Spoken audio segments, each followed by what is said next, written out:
Hey everybody, thank you for tuning into episode 216 of the Virtual Couch. I'm your host, Tony Overbay. I'm a licensed marriage and family therapist, certified mindful habit coach, writer, speaker, husband, father of four, ultramarathon runner, and creator of The Path Back, an online pornography recovery program that is helping people reclaim their lives from the harmful effects of pornography. If you or anybody that you know is struggling to put pornography behind you once and for all, and trust me, it can be done in a strength-based, hold the shame, become the person you always wanted to be kind of way, then please head over to pathbackrecovery.com. There you will find a short ebook that describes 5 common mistakes that people make when trying to put pornography behind them once and for all. Again, that's pathbackrecovery.com.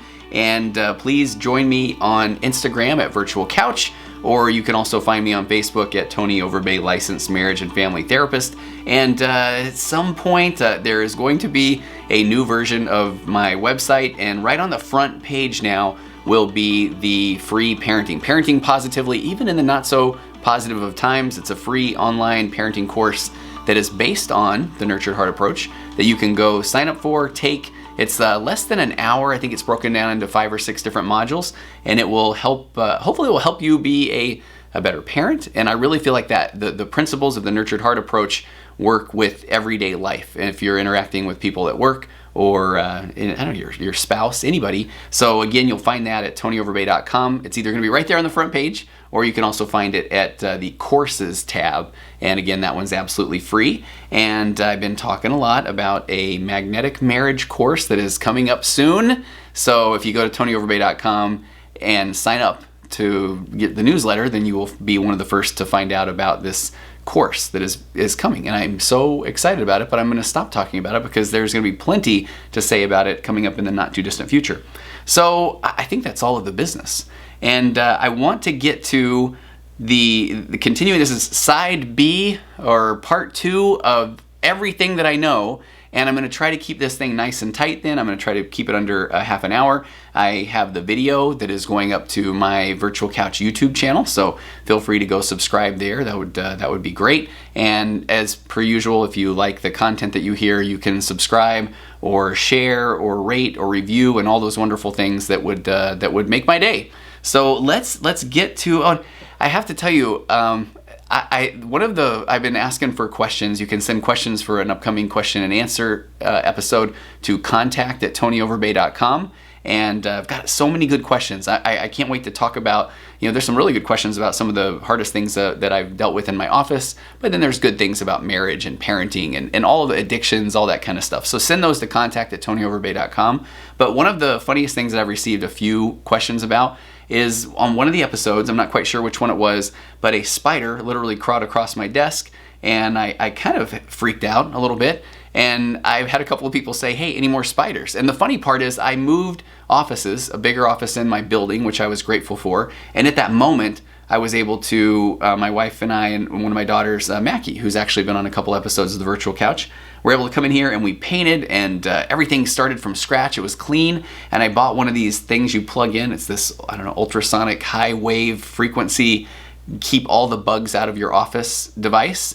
And I plugged it in. And kind of side note, I wanted one client to come in at some point and all of a sudden just say, man, something's buzzing in my ears. And I wanted to meet somebody that it was hitting on their frequency. But I really thought, all right, this is great. Starting with a fresh coat of paint in here.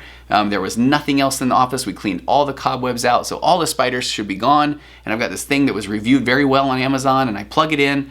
And last week, it was actually last Monday, 9 o'clock, my 9 o'clock client sitting on my couch. You can actually, kind of see it in the background there. And what happens? But a spider goes crawling across the wall right behind this person. And I swear to you, and I think I'm probably making this up, but it almost like stopped and kind of did a little thumb to the nose thing, almost like, hey, look at this, old man. I'm in here. I don't care about your device that's plugged in or any of that sort of thing. So I just said, hey, can I stop this very touching moment that we're having in therapy right now and just point out the spider that's kind of right behind you? And this person was very calm. And so let's just say that I escorted the spider out of the room. We'll just kind of leave it at that. But I'm thinking, really? And so when I come in now, I'm still on hyper alert of spiders. And I shouldn't have taken the time for that story if I'm going to keep things nice and tight, trying to keep things here to a half an hour at best.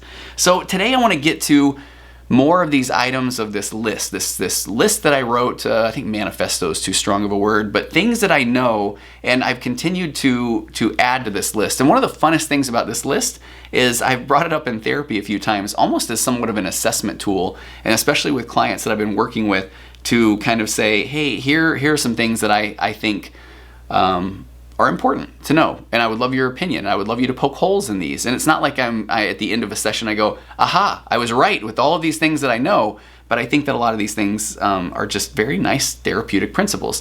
Last week we talked a little bit about cognitive behavioral therapy versus acceptance and commitment therapy. A lot of great feedback from there, actually from therapists, and I'm even going to do a couple of speaking opportunities just from the last week of talking about ACT versus CBT. So if you're a therapist and you're hearing this right now, go listen to episode 215, and I kind of started out that way because one of the essential principles of ACT is saying that, hey, what if we start this whole dialogue of trying to help someone, of saying you're not broken, you're you. But that's all in this last episode. So I covered some of that, some other things, but you know what? Let me get to today's list because I'm going to run out of time. So the first thing that I want to bring up, this is item number 6, and I numbered these just randomly as they just popped out of my head, so it's not in some big order here. But number 6 is this concept, and it's big in the couples therapy arena, especially in emotionally focused therapy, or EFT, which I've done a lot of episodes on. But in EFT, there's a couple of principles or ground rules. And one of them is kind of this concept of where you kind of go into life, or you go into your relationship with this construct of nobody wakes up in the morning and thinks, let me see, how can I ruin my partner's day? Or how can I ruin somebody's day? And stay with me. I mean, there's always going to be exceptions or asterisks or that sort of thing. There's even a part of me that lately, as I've even talked more about the items on this list, I in my head always say there's an asterisk if you're dealing with somebody with a personality disorder. So if your partner happens to be somebody that is narcissistic or borderline personality disorder, that I would put an asterisk on some of these things that we're talking about. And as a matter of fact, that might be a future episode of what would these things look like with that asterisk in mind.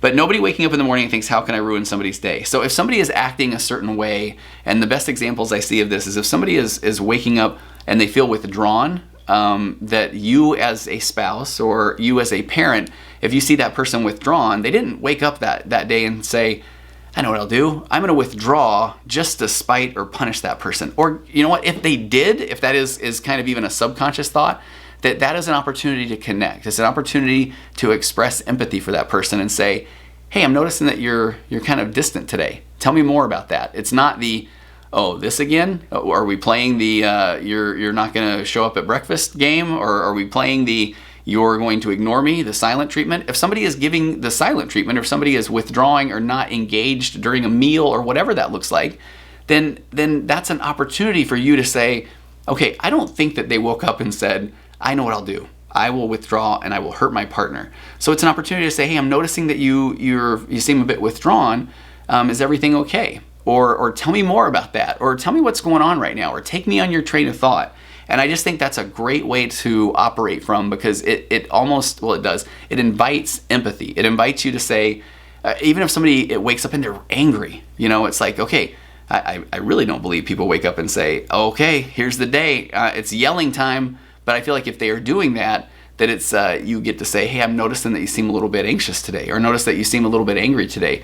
Tell me what's going on, or hey, I'm here for you. I mean, just instead of the putting someone on the defensive right away. And last week I talked about psychological reactance, the instant negative reaction of being told what to do. So, we all have this natural pushback. It's innate. It's built in within us. It's part of our survival skills. It's our agency. It's in our DNA. So, if we wake up and somebody we notice that somebody in our family is a bit angry, and we say, okay, you need to calm down.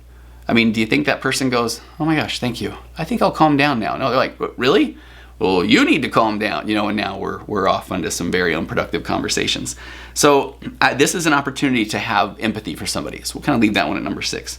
And actually, I've got a couple of thoughts on here that I wrote down. Let me pull up the old iPad.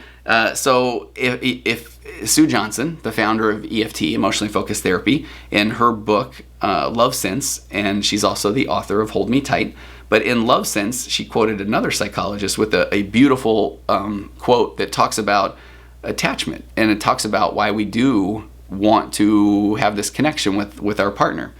The message touted by popular media and therapists has been that we're supposed to be in total control of our emotions before we turn to others. Love yourself first, and then another will love you. Our new knowledge stands that message on its head. For humans, says psychologist Ed Tronick of the University of Massachusetts, the maintenance of emotional balance is a dyadic, collaborative process. In other words, we are designed to deal with emotion in concert with another person, not by ourselves. So that at times is one of those concepts that I believe fully, but and I get, and I've done a couple of episodes on this, I really have, where if somebody's coming into me and they say, I know I have to get my act together before I can be there for my partner, I hear you. I do. And because a lot of times that means somebody it hasn't worked when they are trying to be there for their partner. If they're trying to say, hey, I'm feeling down, when they're turning to their partner to kind of help them process. So I understand if that's not where someone's at. If they're not at that position, then I highly recommend finding a good couples therapist to be able to try to at least talk about what a collaborative dyadic union would look like.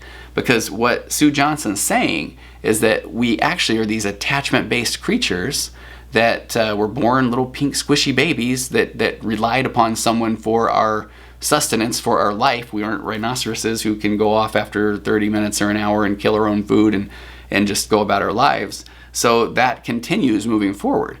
And boy, this is a topic for another day, but I've been reading a lot of, there's a book, what was it called?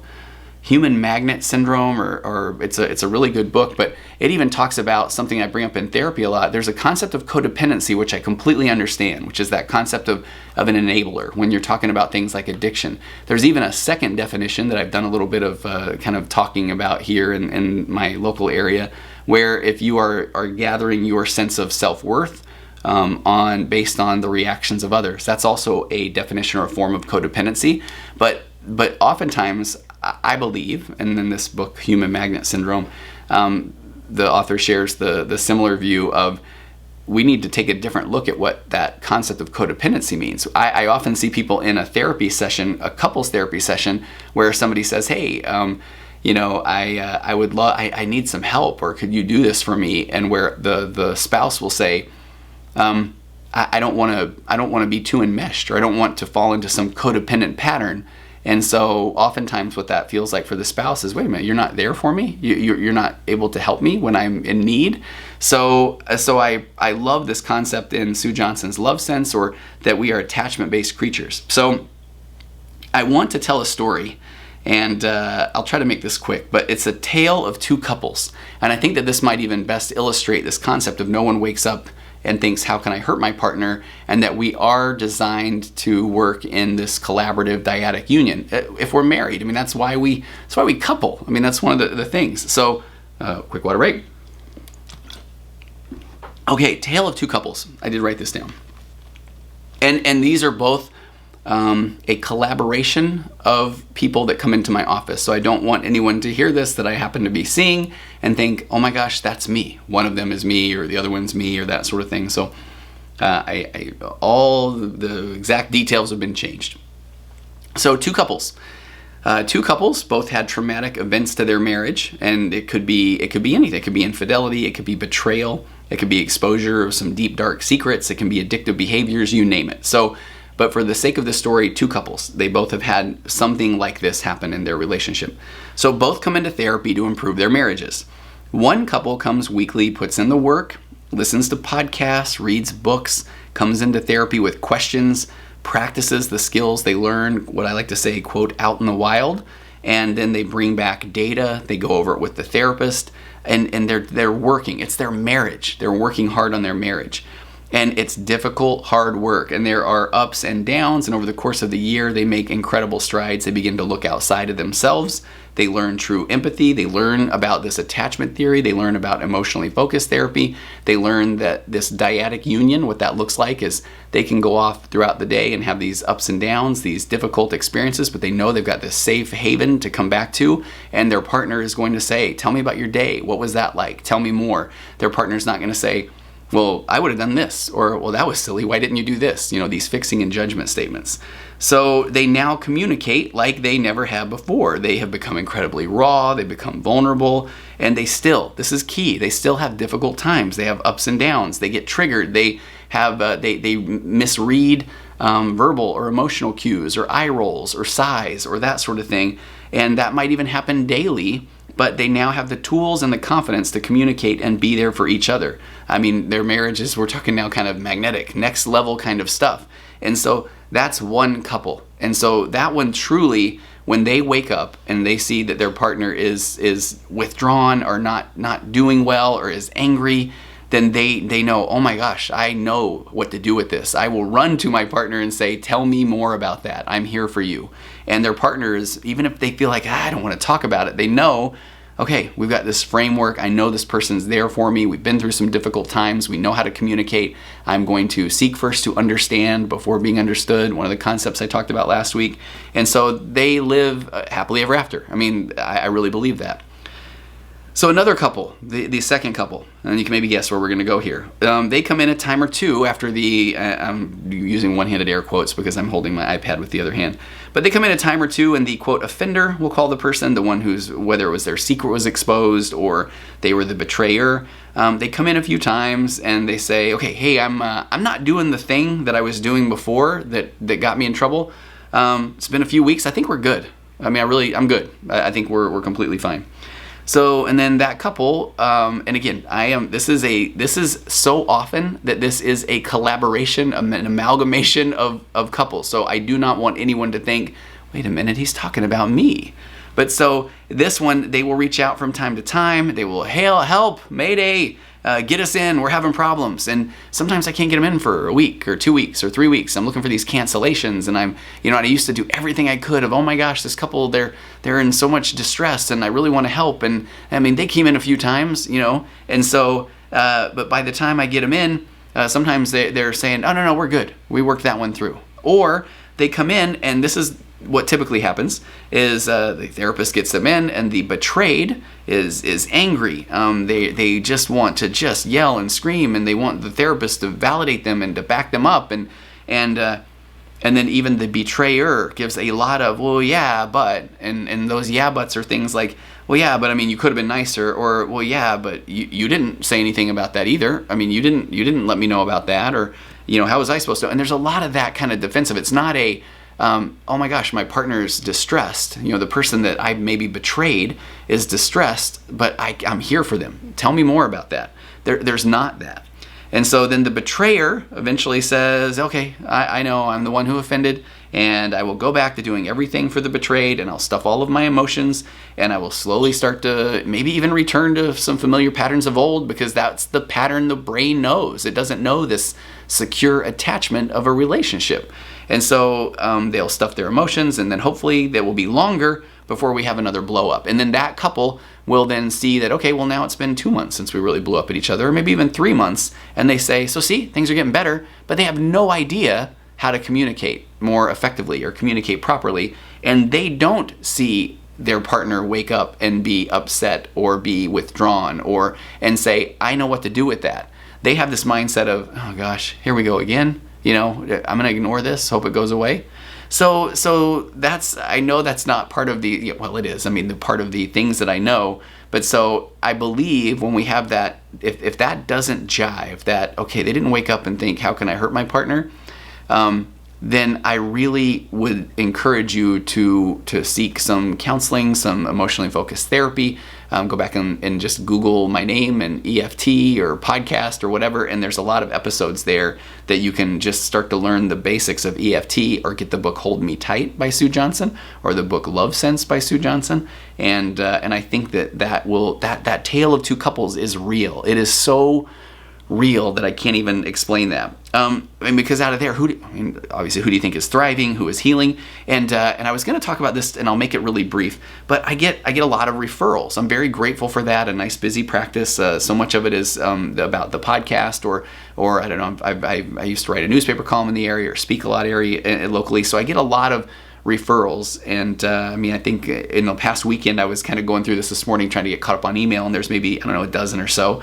And I know that sounds like a good problem to have, but when the referrals say things like, okay, my husband, we're on the verge of divorce, and he listened to your podcast, and he's like, okay, I'm willing to work with Tony, and that's all.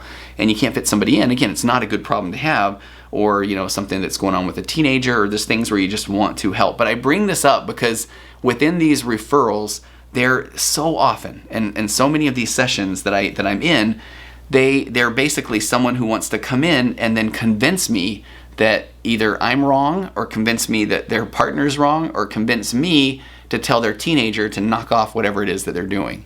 And I feel like that is just one of those things that doesn't really get anywhere, you know. And at the core of all of this is still this desire to just, again, know that somebody didn't wake up and think, how can I hurt my parent, or how can I hurt my spouse?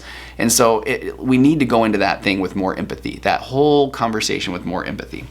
Okay. And actually, I wrote in my notes, and what have I got here? I've got 10 minutes, that therapy with teenagers. I'll just make this so fast. It's really fascinating. I still see a handful of teenagers because I really do want to be there and work with teenagers. I've got 4 kids of my own, and they've been teenagers, and I really want to be there and hear teenagers. But I think what's fascinating is parents will send a teenager to a therapist and often say, fix him or fix her. And they will then tell the therapist, here's all the things they're doing wrong. We've been telling them they're doing them wrong, but now we're going to pay you to tell them that they're doing things wrong.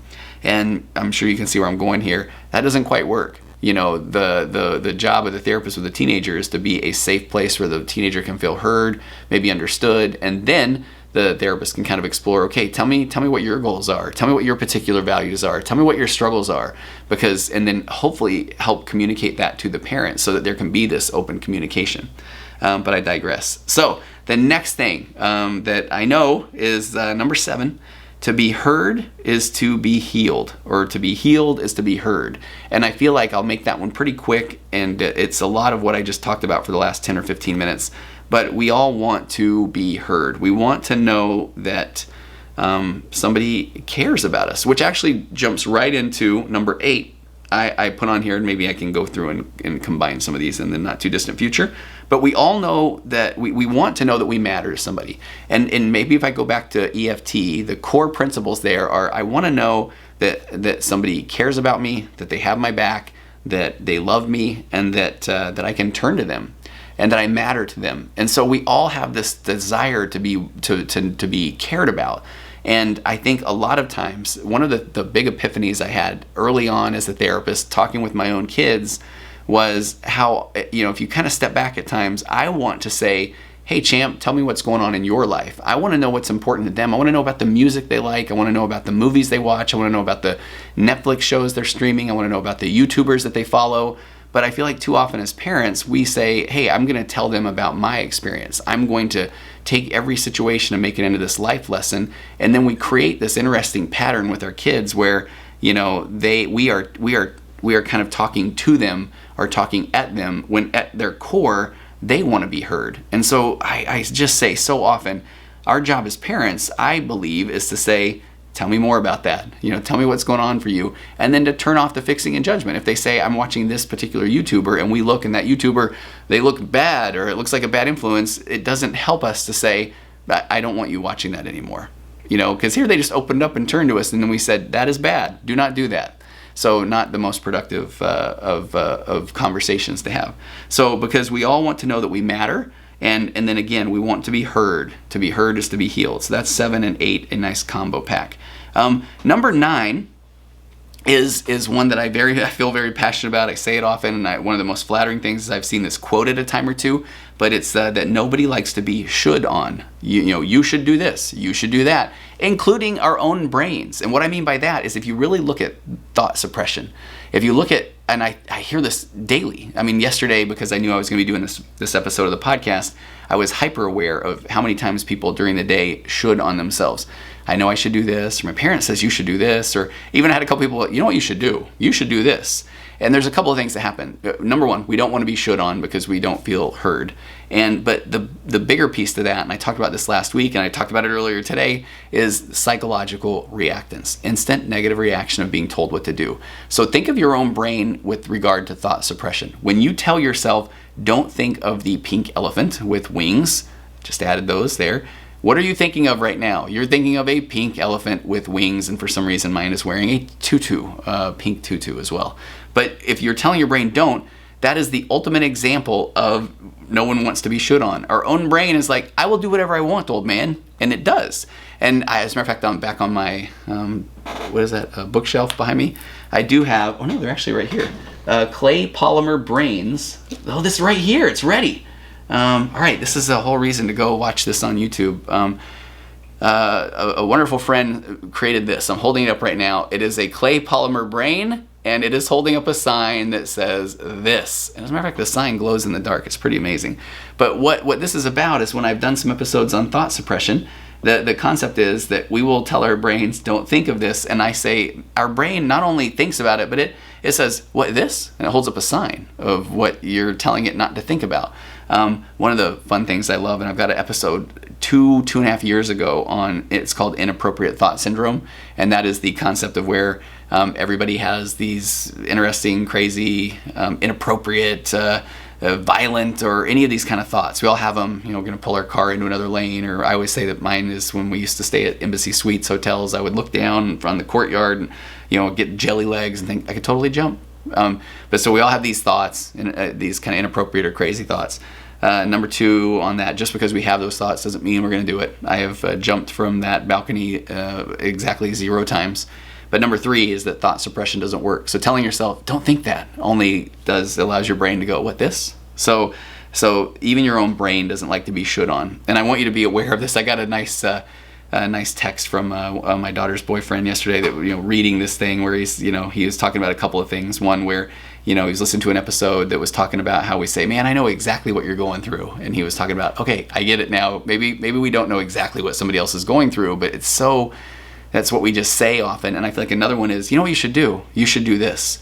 And again, I feel like that is something to just really be aware of. I want you to kind of focus on that today a little bit, of how often are you even saying, no, I know what you're talking about. I know exactly what you're talking about, and you're saying that to a single mom and you're like a teenage boy. I don't know, something like that. It's like, well, you really don't know what that person's gone through. Bless your heart for trying, and I appreciate that sympathy, but empathy is really trying to jump in there and say, tell me what that's like.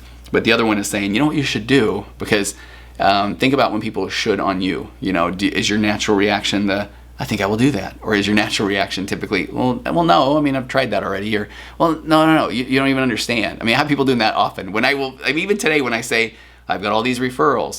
If I mention that to somebody, it's usually, well, what you should do? You should get an assistant. You should get this. You should do this. And it's like, I've thought of all these things. Like, if you're kind of going through that experience, you're thinking about these things all the time. So when somebody says you should, actually, it's almost like we got to burn more mental calories of trying to say, well, no, that wouldn't work. Well, have you thought about this? Or you should do this? And again, I appreciate what people are doing, but it isn't necessarily as helpful or productive as maybe we think. The next one I'm going to do takes a little bit of time. We are at the 28-minute mark. I have a client that is coming to my office in 5 minutes. I've never cut it this close. So I'm going to leave things right there. So what we talked about today is it's some of my favorite things. And no one wakes up in the morning and thinks, how can I ruin my partner's day?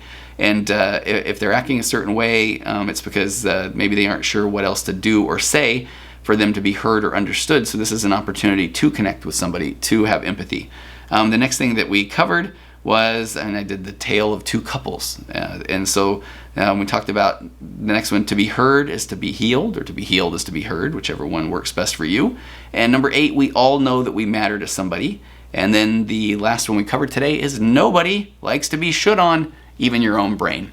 So I'm going to cover more of these in part 3 coming up next week. I've got a bonus episode I'm going to try to get to today or tomorrow that I'll run later in the week. It's the bonus episode of I had someone on my show a long time ago that actually had spent some time in prison, had shared a cell with somebody that gave a lot of insight into the sex trafficking trade. And I know there's so much about that, protests and so much attention being brought to that what's going on with that, which I'm so grateful for. But man, the fascinating episode a couple of years ago. So I'm going to rerun that with some additional thoughts up front. So that's coming up later this week. But I hope that you all have an amazing week. I will end this show with turning to the wonderful, the talented Aurora Florence with her song "It's Wonderful," and I will see you next time on the Virtual Couch.